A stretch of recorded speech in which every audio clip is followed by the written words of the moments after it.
BJP के चौथे विधायक का कोरोना से निधन। नहीं रहे रायबरेली के सोलन के विधायक दल बहादुर कोरी का निधन। बीते 15 दिन में भाजपा के 4 विधायकों का कोरोना संक्रमण के कारण हुआ है निधन। कोरोना कर्फ्यू का यूपी में दिख रहा बड़ा असर। नए संक्रमित केसों में आई कमी। प्रदेश में बीते 24 घंटों में मिले 26,780 नए संक्रमित। 353 लोगों की हुई मौत। उत्तर प्रदेश में मौसम की उठापटक जारी। लखनऊ में ठंडी हवा का झोंका तो सीतापुर में हुई बूंदाबांदी। मौसम विभाग ने जारी की चेतावनी। 30 से 40 किलोमीटर की रफ्तार से चल सकती है धूल भरी आंधी। उत्तराखंड में कोरोना ने तोड़े सारे रिकॉर्ड। 24 घंटे में आए 8,517 नए मामले। 151 की हुई मौत। एक्टिव केसेस 62,000 के पार। उत्तराखंड में कोरोना पर बेअसर हुआ कर्फ्यू का कवच। सख्ती के बाद भी सड़कों पर निकलने के से बाज नहीं आ रहे लोग। सोशल मीडिया पर वायरल हो रही लापरवाही की तस्वीरें।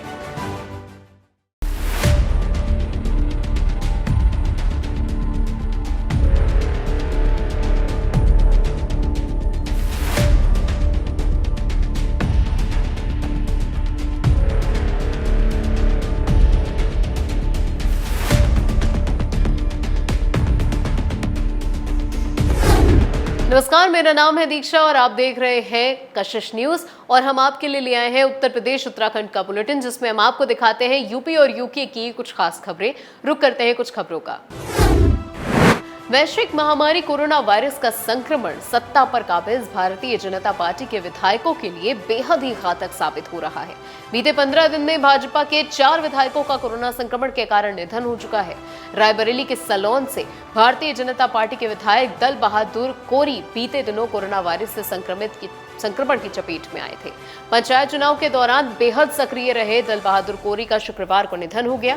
इससे पहले भाजपा के 3 विधायकों का 4 दिन के अंतराल पर कोरोना वायरस के संक्रमण से निधन हो चुका है। आपको बता दें, भारतीय जनता पार्टी से अपनी राजनीतिक पारी शुरू करने वाले दल बहादुर कोरी बसपा के साथ कांग्रेस में भी गए, लेकिन फिर भाजपा में शामिल हो गए। दल बहादुर कोरी से पहले लखनऊ पश्चिम से भाजपा के विधायक सुरेश कुमार श्रीवास्तव और अय्या सदर से भाजपा के विधायक रमेश चंद्र दिवाकर और बरेली के नवाबगंज से भाजपा के विधायक केसर सिंह गंगवार ने कोरोना संक्रमण के कारण दम तोड़ा था। ये सभी जिला पंचायत के चुनाव में बेहद सक्रिय थे। भाजपा विधायक दल बहादुर कोरी का लखनऊ के अपोलो अस्पताल में इलाज चल रहा था। रायबरेली के सोलन विधानसभा क्षेत्र से भाजपा के विधायक थे दल बहादुर कोरी और उनका शुक्रवार सुबह कोरोना से निधन हुआ। करीब 1 महीने बीमार रहने के बाद उन्होंने लखनऊ के अपोलो अस्पताल में दम तोड़ दिया। आपको बता दें, विधायक के निधन से शोक की लहर दौड़ गई है तमाम लोगों में। बताया गया है कि उन्हें कोरोना हुआ था और पीजीआई में भर्ती कराया गया था। रिपोर्ट नेगेटिव आने पर अस्पताल से छुट्टी भी मिल गई थी। दोबारा फिर तबीयत खराब हुई, जांच कराई गई तो रिपोर्ट पॉजिटिव आई। इसके बाद परिवारजनों ने उन्हें अपोलो में भर्ती कराया था।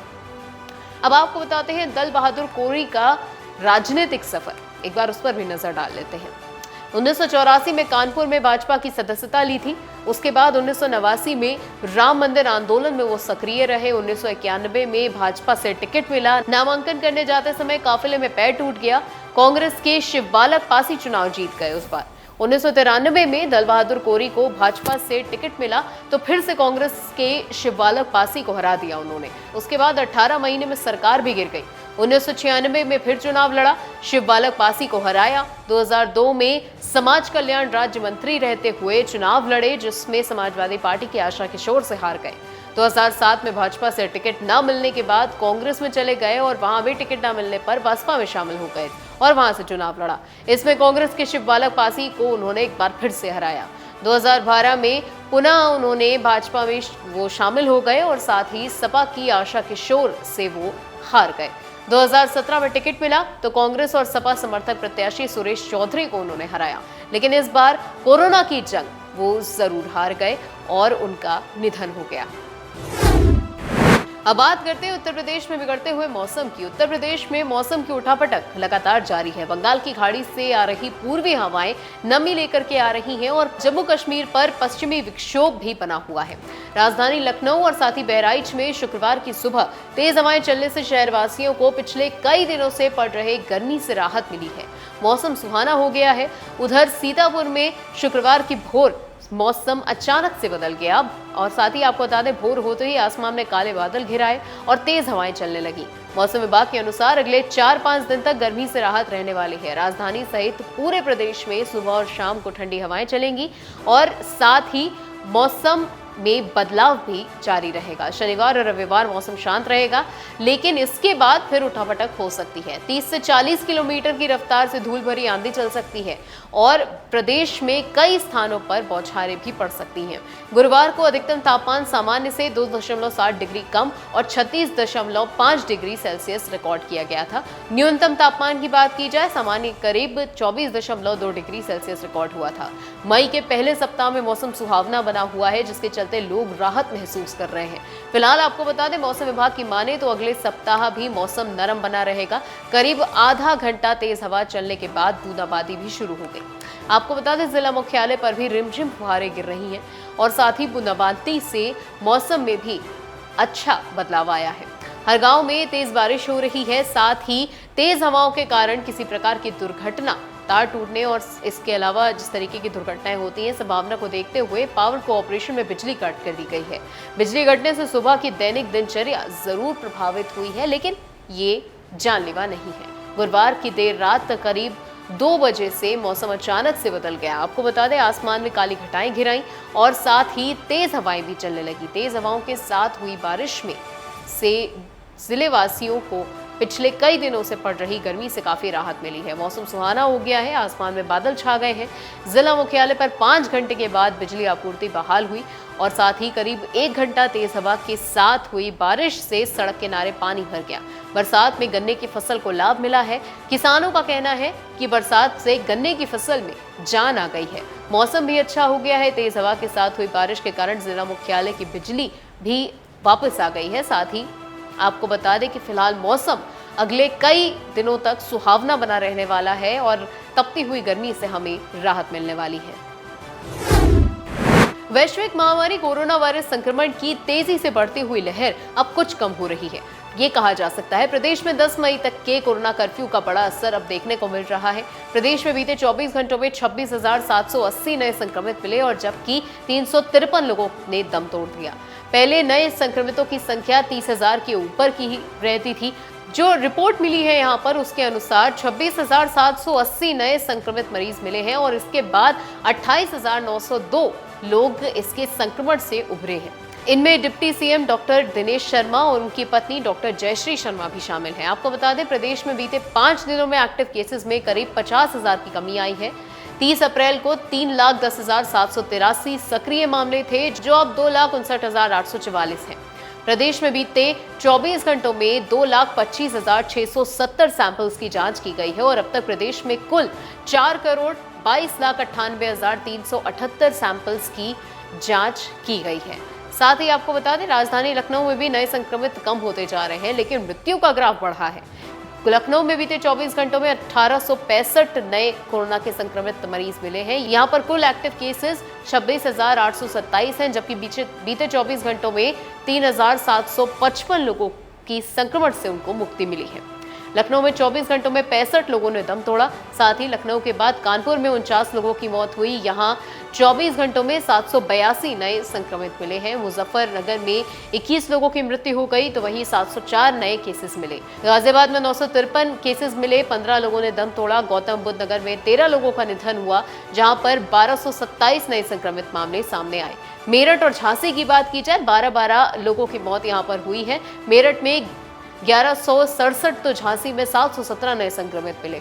वाराणसी प्रयागराज में अब स्थिति काफी सुधर गई है। गोरखपुर में 24 घंटे में 991 नए संक्रमित सामने आए, जहां पर आपको बता दें, यहां 4 लोगों की मौत हुई है। साथ ही अपर मुख्य सचिव स्वास्थ्य एवं चिकित्सा अमित मोहन प्रसाद ने बताया कि प्रदेश में कोरोना कर्फ्यू का बड़ा असर देखने को मिल रहा है। प्रदेश में सभी जगह पर सैनिटाइजेशन का काम हो रहा है, जबकि बाहर ना निकलने के कारण लोग एक दूसरे के संपर्क में भी नहीं आ पा रहे हैं। इसके साथ ही कोविड बेड्स की संख्या में भी लगातार बढ़ोतरी की जा रही है। अमित मोहन प्रसाद ने ये बताया कि प्रदेश में अब तक कुल मिलाकर के 1,06,65,499 लोगों को वैक्सीन की पहली डोज दी जा चुकी है। इसके साथ ही 25,90,456 लोगों की वैक्सीन की दूसरी डोज लगवाई गई है। इन दिनों आपको बता दें कि 18 से 35 आयु वर्ग के लोगों को भी वैक्सीन दी जा रही है और इसका लाभ 68,536 लोगों को मिल रहा है। अपर मुख्य सचिव सूचना नवनीत सहगल ने बताया कि प्रदेश के उद्योगों में कोविड केयर सेंटर्स बनाए गए हैं। साथ ही लगभग 544 उद्योगों में कोविड केयर सेंटर्स बना दिए गए हैं। मुख्यमंत्री ने स्पष्ट किया है कि निर्माण संबंधित गतिविधियां जैसे कि हाईवे, एक्सप्रेसवे, बड़े आइसिंग प्रोजेक्ट्स में काम नहीं रुकना चाहिए। फिलहाल काम यहां पर चलता रहेगा, लेकिन आपको बता दें कि प्रदेश में जो लॉकडाउन लगा है उससे काफी ज्यादा राहत मिली है, ये बात कही जा सकती है। अब तो गंभीर मरीजों को भी वेंटिलेटर के लिए भटकना पड़ रहा है। जी हां, हम बात कर रहे हैं एशिया के सबसे बड़े हॉस्पिटल हैलेट की, जहां पर 3 दिन से कोविड के 34 वेंटिलेटर्स खराब पड़े हैं, जिन्हें अभी तक ठीक भी नहीं कराया जा सका। ऐसे में मरीज की जान बचाना और ज्यादा मुश्किल हो गया है। हम बात कर रहे हैं कानपुर के हैलेट अस्पताल की, जहां पर बेहद अव्यवस्था है। इन अव्यवस्थाओं ने शासन और प्रशासन की पोल खोलकर रख दी है। दरअसल हैलेट हॉस्पिटल में कोविड के 120 वेंटिलेटर हैं, जिससे कि गंभीर मरीजों को बचाया जा सके, लेकिन 34 वेंटिलेटर खराब पड़े हैं, जिसमें बीते हुए 3 दिन हो चुके हैं। आपको बता दें कि मेडिकल कॉलेज के प्रिंसिपल और प्रशासन को जानकारी है, लेकिन अभी तक इस बारे में कुछ भी नहीं हो पाया है। इसके साथ ही बेड्स में भी कमी हुई है। सुनिए अस्पताल के प्रबंधन का क्या है कहना। देखिए, 120 कोविड के लिए वेंटिलेटर है, जिसमें से 86 फंक्शनल है, 34 खराब हो गए हैं। ऑक्सीजन हमारे पास सफिशिएंट है, और जो बेड्स हैं तो बेड्स थोड़े कम पड़ रहे हैं। ये समस्या आ रही है क्योंकि मरीज़ ज़्यादा हो। चक्कर ये है ना कि बेड्स तो हमारे पास हैं, हम वार्ड और बढ़ा देंगे, लेकिन उन पे काम करने वाला मैन पावर भी तो चाहिए। ऑक्सीजन है, लेकिन सेंट्रल सप्लाई उन बेड्स पे नहीं है, तो हम प्रेशर से ऑक्सीजन भी नहीं दे पाएंगे। तो ये हो ही नहीं पाएगा। बेड्स तो हम दे दें, मेन है कि पाइपलाइन ऑक्सीजन की उन बेड्स पे नहीं होगी। पूरी पर्याप्त है। दवाइयाँ तो पूरी पर्याप्त हैं, दवाइयों का कोई इशू नहीं है। अब बात करते हैं उत्तराखंड की। कोरोना संक्रमण पर काबू पाने के लिए प्रदेश सरकार के अभी तक के प्रयास असरदार नहीं आ रहे हैं। आपको बता दें, कोविड महामारी की चेन तोड़ने के लिए सरकार ने संक्रमण प्रभावित इलाकों में कर्फ्यू लगाया, लेकिन जिस तरह से कोरोना संक्रमितों की संख्या में लगातार बढ़ोतरी हो रही है, उससे कर्फ्यू का कवच अभेद साबित नहीं हो पा रहा है। यही चिंता का विषय बना हुआ है सरकार के कुछ मंत्रियों के लिए भी, और अब प्रदेश में पूर्ण लॉकडाउन की हिमायत की जा रही है। हालांकि सरकार लॉकडाउन से हिचक रही है, पर कोरोना प्रभावित इलाकों में सख्ती बढ़ती जा रही है। आपको बता दें, प्रदेश में बृहस्पतिवार को कोरोना संक्रमितों के सर्वाधिक आंकड़े सामने आए, जिनका आंकड़ा था 8,517। ये मामले तब है जब सरकार ने पिछले 26 अप्रैल से प्रदेश के कोरोना के ज्यादा प्रभावित इलाकों में कर्फ्यू लगा रखा है। पिछले 24 घंटों में 150 से ज्यादा लोगों की मौत हुई है। यहाँ पर चिंता में डालने वाली बात है। साथ ही राजधानी देहरादून में रिकॉर्ड 3,123 कोरोना के संक्रमित मिले, जबकि 100 से अधिक की मृत्यु हो गई। कोरोना संक्रमितों की बढ़ती हुई संख्या से अस्पतालों पर लगातार दबाव बढ़ाया जा रहा है। आपको बता दें कि अस्पतालों की डिमांड में लगातार बढ़ोतरी हो रही है। जानकारों की माने तो इस संकट से बचने के लिए जागरूक होना बेहद जरूरी है, और साथ ही अब जरूरी है कि लोग खुद भी अपनी चिंता करें और घर पर रहने की पूरी कोशिश करें। आपको बताते हैं कि दून में कर्फ्यू लगाने से अब तक क्या हाल रहा है। तारीख बता दें आपको, 26 अप्रैल। मामले आपको यहाँ पर बता दें 2034, और साथ ही टेस्ट 13,781, और दर अगर कहा जाए तो 15.3। यही हाल 27 अप्रैल को भी रहा, जहां आपको बता दें कि 27 अप्रैल को 2,218 मामले सामने आए। इसके अलावा जो संक्रमण की दर है वो 23.2 रही, और 28 अप्रैल को जो मामले सामने आए 2,329 मामले सामने आए, संक्रमण की दर 25 रही। 29 अप्रैल को 2,266 मामले सामने आए, 25.3 संक्रमण की दर रही। 30 अप्रैल को 1,915 मामले सामने आए, 21.6 संक्रमण की दर थी। 1 मई को 2,266 मामले, 21.1 संक्रमण की दर। इसके अलावा 2 मई को आपको बता दें कि 2,580 मामले सामने आए, संक्रमण की दर रही 27.3। इसके अलावा 3 मई को 2,026 मामले सामने आए, 26.3 संक्रमण की दर रही। 4 मई को 2,789 मामले सामने आए, 29.1 संक्रमण की दर थी। 5 मई को 2,771 मामले सामने आए, संक्रमण की दर 28.8 थी। और साथ ही अगर इसको कुल मिलाकर के इसकी बात की जाए तो 23,135 मामले सामने आए, और साथ ही संक्रमण की दर की अगर बात की जाए तो 23.9 ये संक्रमण की दर रही है। आपको बता दें, उत्तराखंड सरकार के शासकीय प्रवक्ता सुबोध उनियाल का कहना है कि कोरोना संक्रमण की रोकथाम के लिए सरकार सख्त से सख्त कदम उठा रही है और साथ ही कर्फ्यू को और सख्त किया जा रहा है। 3 जिलों में पूरी तरह से कर्फ्यू लगा दिया गया है। आशा की जा रही है कि इससे सकारात्मक नतीजे सामने आएंगे। आपको बता दें, एडीसी फाउंडेशन के संस्थापक कनूप नौटियाल का ये कहना है कि सरकार की बहुत बात हो गई। अगर हम यानी कि पब्लिक खुद अपने व्यवहार में बदलाव नहीं लाते तो सरकार लाख लॉकडाउन लगा ले, लेकिन कोरोना के केसेस कम नहीं होंगे। अगर आप और मैं अपने अपने स्तर पर कुछ कोशिश करें और अगर सरकार थोड़ा सा प्रयास और ज्यादा करे तो हालात बदल सकते हैं। वहीं प्रदेश में 10 मई तक के लिए 3 जिलों में कोविड कर्फ्यू बढ़ाने का आदेश शासन ने बृहस्पतिवार सुबह जारी किया है। शासन की ओर से जारी किए गए आदेश में साफ कर दिया गया है कि कोविड कर्फ्यू के बाद भी सरकारी कार्यालय खुले रहेंगे और साथ ही देहरादून, हरिद्वार, उधम सिंह नगर में संपूर्ण क्षेत्र में कर्फ्यू लागू रहेगा और अन्य जिलों में जिलाधिकारी स्थिति के अनुसार फैसला कर सकते हैं। साथ ही जिलों के बीच और राज्य से आवागमन पर प्रतिबंध नहीं लगाया गया है। इसके साथ ही निर्माण कार्यों को छूट दी गई है। कोरोना काल में अफसरों और नेताओं को भले ही मरीजों के इलाज की परवाह नहीं है, लेकिन अपनों की अस्थि विसर्जन के लिए उन्हें वीवीआईपी प्रोटोकॉल जरूर चाहिए। वीवीआईपी घाट पर स्नान की जगह अब नेता अफसरों के अपनों की अस्थियां विसर्जित कराई जा रही हैं। इनमें नॉन कोविड और कोविड दोनों शवों की अस्थियां शामिल हैं। आपको बता दें, अस्थि विसर्जन के लिए सिंचाई विभाग में कोई भी एंट्री नहीं हो रही है। कर्मचारियों पर दबाव डाल करके वीवीआईपी प्रोटोकॉल का पालन भी करवाया जा रहा है। इससे वीवीआईपी घाट पर तैनात कर्मचारियों में संक्रमण फैलने की दहशत बनी हुई है। हाल ही में ये कर्मचारी ड्यूटी पर जाने से कतरा रहे हैं। आपको बता दें, हिंदू मान्यता के अनुसार हरिद्वार मोक्ष धाम है और साथ ही देश भर से लोग गंगा में अपने अपनों की अस्थियां विसर्जित करने यहाँ पर आते हैं। हर की पैड़ी और कनखल स्थित अस्थि प्रवाह घाट और वीवीआईपी घाट पर अस्थियां प्रभावित की जाती हैं। वीवीआईपी घाट यूपी सिंचाई विभाग के अधीन है। आपको बता दें कि घाट पर प्रवेश करने के लिए कागजी औपचारिकताएं पूरी करनी पड़ती हैं। कोविड कर्फ्यू में हर की पैड़ी समेत सभी घाटों पर स्नान करने वालों की संख्या गिनती है, लेकिन देश भर के लोग अपनी की अस्थियां लेकर के आ रहे हैं। वीवीआईपी घाटों पर बिना एंट्री यानी कि कागजी औपचारिकताएं पूरी किए बगैर ही अस्थियों का विसर्जन हो रहा है। नेता और अफसर न केवल हनक से अपनों की अस्थियों का विसर्जन करवा रहे हैं, बल्कि वहां तैनात कर्मचारियों से भी प्रोटोकॉल की उम्मीद कर रहे हैं और साथ ही इसके लिए कर्मचारियों पर दबाव बनाया जा रहा है। वीवीआईपी घाट पर कई कर्मचारियों की शिफ्टवार ड्यूटी लगती है। कोरोना संक्रमण से जान गंवाने वालों की अस्थियां विसर्जित होने से कर्मियों में दहशत है। नाम न छिपाने की शर्त पर कर्मचारियों ने ये बताया कि कोविड शवों की अस्थियां उनके परिवार से लोग ला रहे और साथ ही परिवारजनों से संक्रमण फैलने की आशंका है। रोजाना घाट पर 20 से अधिक अस्थियां विसर्जित हो रही हैं। इसमें यूपी और उत्तराखंड से कोविड और नॉन कोविड मरीजों की अस्थियां भी शामिल हैं। आपको बता दें, घाट पर स्नान करने वालों की संख्या गिनती की है, लेकिन अस्थि विसर्जन के लिए लोग यहां पर ज्यादा तादाद में आ रहे हैं। बिना एंट्री अस्थि विसर्जन किए जाने की जानकारी नहीं है।